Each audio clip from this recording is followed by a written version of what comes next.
মনটা খুব খারাপ। কারণটা হচ্ছে আমার তুলির এই পেছনটা হারিয়ে গেছে। ওয়েলকাম ব্যাক টু ছোট শিল্পীর হাতের কাজ।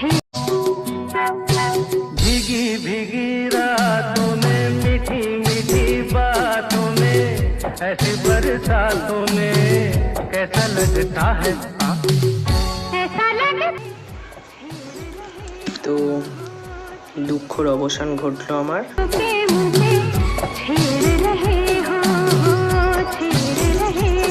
এই হয়ে গেছে আমার তুলি তৈরি, নড়ছে।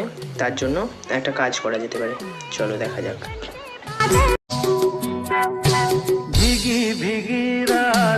তৈরি হয়ে গেছে আমার তুলি। তো এর ফাইনাল লুক দেখা যাক। मीठी मीठी बातों में ऐसी बरसातों में कैसा लगता